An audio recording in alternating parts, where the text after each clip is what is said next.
안녕하십니까, 바버TV입니다. 자동차 메인 배터리를 파워뱅크로 활용하기 차박 전기 2편입니다. 저의 시행착오가 여러분들의 중복 투자를 막고 도움이 되었으면 좋겠습니다. 구독과 좋아요, 댓글은 영상 제작에 큰 힘이 됩니다.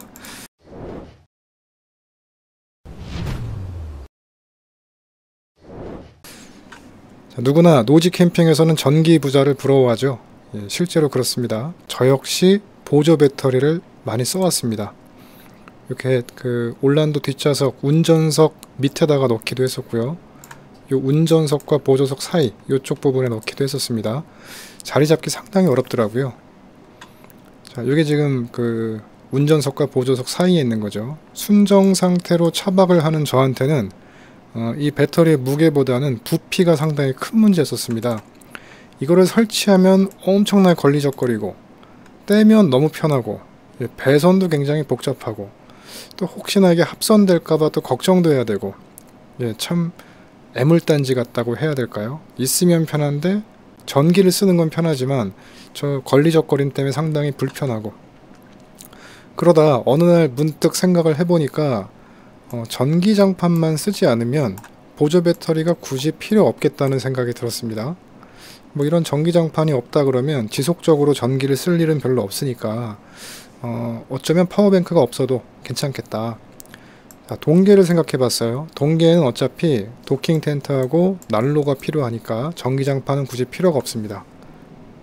쌀쌀한 간절기에는 동계 침낭하고 유담퍼 2개 정도면 충분히 해결은 되죠. 사실 산속에서 백패킹 하시는 분들도 계신데 차박 같은 경우는 훨씬 더 유리한 조건이지 않겠습니까? 이렇게 해결은 됩니다. 자, 그래서 보조 배터리를 제거했습니다. 복잡하죠. 자, 원래는 요 밑에 이렇게 마지막에 자리 잡은 곳이 여기였었습니다.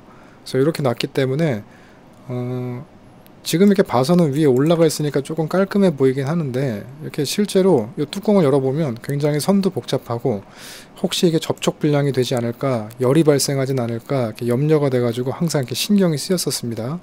자, 그 이후에는 일 치우고 나니까 굉장히 깔끔해졌죠. 이거 한 14년 동안 사용한 인버터입니다. 300W 인버터. 이 인버터가 있는데 보조 배터리가 없다는 뜻은, 제가 보조 배터리를 뗐다 붙였다 다시 또 빼냈다가 다시 또 넣어놨다가 반복했다는 뜻이거든요. 참 여러 번 왔다 갔다 했었습니다. 자, 빼고 나니까 공간이 넓어졌습니다. 상당한 보살핌이 필요했던 아이가 사라졌습니다. 배선도 깔끔하게 정리가 됐어요. 실제로 굉장히 넓어지고 편하게 쓰고 있습니다. 자, 이제 남은 전기시설은 뭐가 있냐 하면, 앞좌석에 있는 상시전원, 운전석 핸들 위에다가 놓은 이 C거잭, 이게 상시전원으로 연결되어 있습니다. 뒷좌석에도 이렇게 상시전원 C가잭을 하나 넣어놨습니다. 잠잘 때 이제 휴대폰 충전하고 보조 배터리 충전하고 가습기를 트는 용도로 활용합니다. 그 다음 여기 잘 안 보이겠지만 운전석 바로 밑에 거기에 이제 인버터의 모습이 살짝 보이죠. 220V 인버터. 이렇게 세 가지만 현재 전기 시설이 되어 있습니다. 자, 인터넷에 파워뱅크라고 검색을 해보면 파워뱅크 추천 부탁드립니다. 주로 겨울에는 전기 매트와 여름에는 미니 냉장고, 서큘레이터 사용하려고 합니다. 이런 질문들 되게 많지 않습니까? 근데 실질적으로 전기 매트를 제외하고 미니 냉장고랑 서큘레이터 정도는 굳이 파워뱅크 없어도 어느 정도까지는 운영할 수 있거든요. 제 생각에는 파워뱅크가 없더라도 없어도 괜찮을 것 같은 분들이 파워뱅크를 알아보고 또 구입하는 것을 많이 보게 됩니다. 정말 필요한 분들도 있으시긴 하겠지만 군중심리라는 느낌이 참 많이 들어요. 남들이 산다니까 전기장판을 돌리네? 나도 전기장판을 돌리고 싶어. 남들이 선풍기를 막 돌리고 있어요. 나도 선풍기 돌리고 싶어. 전자 레인지를 돌려요. 나도 돌리고 싶어. 이런 것들 때문에 사고 싶어지니까 사야 할 이유가 자꾸 만들어지게 되고, 그래서 자꾸 지름신이 강림하셔서 자꾸 구입하는 게 아닌가 싶은 생각을 해봅니다. 자, 그래서 짐이 점점 늘어나죠. 이렇게 이 안으로도 뭔가 지금 많이 들어있는 느낌이죠. 저희 집입니다. 세워도 보고 아무튼 이렇게 됐습니다. 천장에도 이렇게 있고, 짐이 자꾸 이렇게 늘어나서 이렇게 되고, 창고에도 있고 베란다에도 있고. 자, 그래서 제가 파워뱅크 없이 메인 배터리를 파워뱅크로 사용하는 방법을 고민해 봤습니다. 사실은 이렇게 꾸준히 이렇게 계속 써오긴 했습니다. 근데 조금 더 효율적인 방법을 고민을 해본 거죠. 메인 배터리는 여기에 있죠. 사실 가장 좋은 배터리가 여기 있습니다. 자, 저의 메인 배터리는 70A AGM 배터리입니다. AGM이 수명이 일반 우리가 쓰는 시동 배터리보다 딥사이클이 조금 더 안정적으로 전류를 보내면서 조금 더 방전에 강하다? 이게 봐야 될 것 같고요. 딥사이클보다는 AGM이 조금 더 성능이 좋습니다. 충전도 빠르고, 충전 속도가 굉장히 빠르고요. 어느 정도, 뭐 예를 들면 자동차 배터리가 60% 이상을 쓰게 되면 방전되는데, AGM은 방전이 조금 덜 되는 그러한 배터리입니다. 가격은 좀 비쌉니다. 시동 배터리에 비하면. 제가 타고 있는 차에 배터리를 조금 일찍 갈면서 그 배터리를 보조 배터리로 쓰다가 이번에 메인 배터리로 옮겼거든요. 약 6년 된 배터리입니다. 아직까지 뭐 쌩쌩하게 잘 돌아가고 있습니다. 자동차 메인 배터리를 파워뱅크로 활용하기 전제 조건입니다. 집에서 자는 날이 밖에서 자는 날보다 더 많다. 한 일주일에 2박 3일 정도 캠핑 가는 사람이다. 밖에서 아예 생활하시는 분들은 전기가 많이 필요할 수 있겠죠. 냉장고도 필요하고 전기장판도 계속 돌려야 되고 헤어드라이기도 써야 되고 뭐 그렇기 때문에. 자, 두 번째, 캠핑카로 개조하지 않은 순정 SUV다. 의자를 떼거나 뭐 이렇게 한 게 아니라 그냥 순정 상태의 자동차다. 자, 이런 자동차의 특성은 대용량 보조 배터리 하나 사기에도 먼저 부담되는 게 뭐냐 하면 놓을 곳이 없어요. 이거를 놓고 차박하기에는 공간이 협소하다 보니까 상당히 이제 부담스러워집니다. 혼자면은 조금 가능하긴 한데 2인이 가야 된다. 이때부터 이제 골치 아파지죠. 자, 세 번째, 간단한 전기 제품 정도 사용한다. 뭐 스마트폰, 보조 배터리 충전, 랜턴 충전, 스피커 충전, 노트북 충전 정도다. 이 세 가지 전제 조건을 가지고 준비해야 될 거. 상시 전원 먼저 연결해야 되겠죠. 그 다음 인버터가 있으면은 많이 좋고요. 없어도 뭐 그렇게 불편하진 않습니다.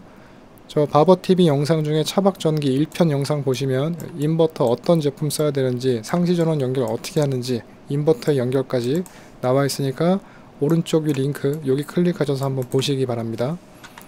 자, 준비가 끝났으면, 상시전원 세팅이 끝났으면 이제 출발합니다. 자, 출발할 때 모든 전기 장비를 연결을 하고 충전을 하면서 캠핑을 출발합니다. 저는 집에서 충전하는 게 거의 없고 차에서 전부 다 출발하면서 다 꽂고 그 충전을 시작하고 출발하거든요. 12V 같은 경우는 C거잭으로 연결해서 이렇게 연결을 하고요. 인버터가 있으신 분들은 220V 연결해서 이렇게 충전을 합니다. 시동 걸었을 때에는 전류가, 그러니까 전기가 충분하기 때문에 뭐 어느 정도 이렇게 많이 걸어도 크게 부담이 되진 않습니다. 자, 즐거운 캠핑을 하시고 이제 취침을 할 때에는 상시전원, 상시전원을 뭐 뒤로 하나 빼놓으면 훨씬 더 좋겠죠. C거잭에다가 연결을 해가지고 스마트폰, 보조 배터리, 뭐 가습기 정도 켜놓고서 이렇게 주무셔도 이 정도 소모량 가지고서 배터리가 방전되진 않습니다. 하지만 배터리 상태가 굉장히 안 좋다, 이런 경우에는 방전될 수 있으니까 주의하셔야 되겠습니다. 시동이 꺼진 상태로 밤을 보냈고 이미 스마트폰과 보조 배터리 충전을 했어요. 그런데 다음날에도 계속 충전을 하게 되면 전기 소모가 심해지니까 방전될 수 있겠죠. 약간 불안해집니다. 더 충전해도 괜찮을까? 이거 시동 걸릴까? 이런 염려가 따르죠. 이때 두 가지 방식이 있습니다. 첫 번째, 시동을 걸어서 배터리를 충전해 준다. 하지만 이제 장시간 걸어두게 되면 환경 오염도 문제이긴 하지만 주변의 소음하고 배기가스 때문에 이제 민폐가 되죠. 자, 두 번째입니다. 태양광 패널로 메인 배터리를 충전하면서 또다시 다른 전자기기를 또 충전할 수 있겠죠. 태양광 패널에서 메인 배터리가 충전되고 있으니까 조금 안심하고 다른 제품들을 상시 전원에 연결을 또 할 수 있겠죠. 자, 저는 2번을 선택했습니다. 그래서 이동식 태양광 충전기를 하나 구입하려고, 이런 패널을 구입하려고 검색을 했는데, 자, 어떤 건 부피가 너무 크고 요즘처럼 이제 뭐 얇고 플렉서블 되는, 이렇게 쉽게 접히고 막 구부러지고 하는 그런 게 아니라 그냥 거의 뭐 판처럼 돼 있는 그런 패널들이 또 많고, 너무 무겁고 접는 게 있기는 한데 뭐 한 번 접히고 이래가지고 지인을 통해서 중국 공장에다가 제작을 의뢰했습니다. 노트북 가방처럼 좀 이렇게 심플하게 접혀서 척척 펴가지고 하면 참 좋겠다. 근데 그런 제품이 없길래 의뢰를 해가지고 제작을 해봤습니다. 제가 은근히가 아니라 상당히 호기심 천국이라서 이런 투자를 많이 해봅니다. 그냥 궁금해서요. 자, 이렇게 제안서를 보내봤습니다. 제가 아는 사장님한테 25W, 25W, 25W, 25W 4개를 이렇게 접히게 해가지고 소켓 암수를 연결하게 만들고 태양광 컨트롤러를 지나쳐서 이 끝에 부분은 집게로 만들어 주세요. 그렇게 해야 메인 배터리에다가도 연결하고 혹시 파워뱅크가 있으면 파워뱅크에도 연결하고 뭐 집에서도 쓸 수도 있고, 그래서 캠핑 도착해서 본네트 열고 햇빛 좋을 때 이 집게만 연결하면 끝난다는 거죠. 메인 배터리 충전하면서 쓴다. 자동차 배터리가 아닌 뭐 파워뱅크가 있는 경우에도 충전할 수 있으면 좋겠다. 뭐 예를 들면 이거를 집에서도 뭐 배터리 하나가 있다 그러면 집에서 인버터 연결해서 220V로 어느 정도의 전기는 사용할 수 있겠다. 조명 정도는 충분히 사용할 수 있겠죠. 이게 토탈 100W니까. 자, 그래서 도착했습니다. 크기는 요만하게 왔어요. 이렇게 왔습니다. 뭐 제가 중국에 가서 직접 뭐 그분하고 뭐 얘기를 해가지고 한 게 아니기 때문에 뭐 원래 4판을 만들어서 더 작게 만들고 싶었는데 3판짜리로 왔습니다. 이렇게 1판, 2판, 3판. 단양에 캠핑 갔을 때 얼마 전에 우중충한 날에 테스트도 한번 해봤고요. 삼성전자 앞에서 차 안에서도 한번 넣어보고, 제 차는 썬팅이 진해가지고 차 안에 넣으니까 충전 효율이 역시나 엄청나게 떨어지더군요. 자, 밖으로 꺼내가지고 또 어떤가 이렇게 테스트도 한번 해봤습니다. 자, 이렇다면 낮에는 태양광으로 메인 배터리를 충전하면서 각종 전자기기를 충전하고, 취침할 때에는 시동은 꺼진 상태겠죠. 메인 배터리에서 그 선을 뺀 상시 전원을 이용해서 스마트폰하고 보조 배터리 충전하고, 다시 낮에는 태양광으로 메인 배터리 충전하면서 각종 전자기기를 충전하면서 사용도 하고, 이 정도는 충분히 가능하겠죠. 예. 자, 궁금하실 수 있으니까 설치하는 모습을 잠시 보여드리겠습니다. 자, 솔라 컨트롤러가 이렇게 있습니다. 자, 요 한쪽, 요 첫 번째에서 나온 잭은 솔라 패널에 연결하는 잭이고요. 요 잭. 그리고 요 한쪽에 있는 요 다른 쪽은 이렇게 집게를 이용해서 배터리에 연결하는 잭입니다. 연결해 보겠습니다. 플러스를 먼저 연결하고, 그 다음에 마이너스를 연결하시면 되겠습니다. 플러스 먼저 연결하고 마이너스 뺄 때는 마이너스 먼저 빼고 플러스 나중에 빼요. 지금 요 선, 배터리로 연결된 선이 끝났고요. 그 다음에 요거는 태양광을 연결하면 됩니다. 현재 지금 이 왼쪽에 충전 표시가 안 들어오고 있죠. 자, 얘를 한번 옮겨 보겠습니다. 옮겨놓고,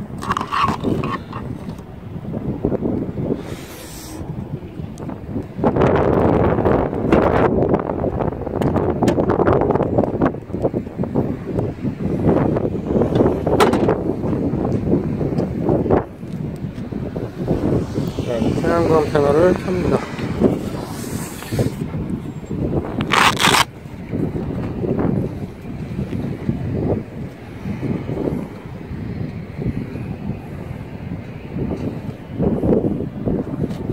켜보면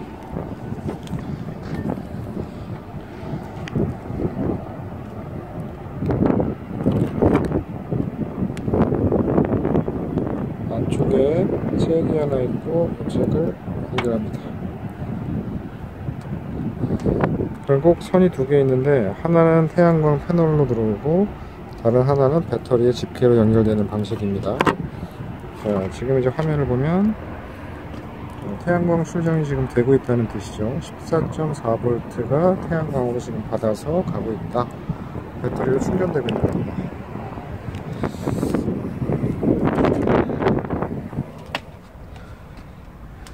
자, 아까는 12.3V였는데 지금 현재 12.5V, 5V까지 나왔네요.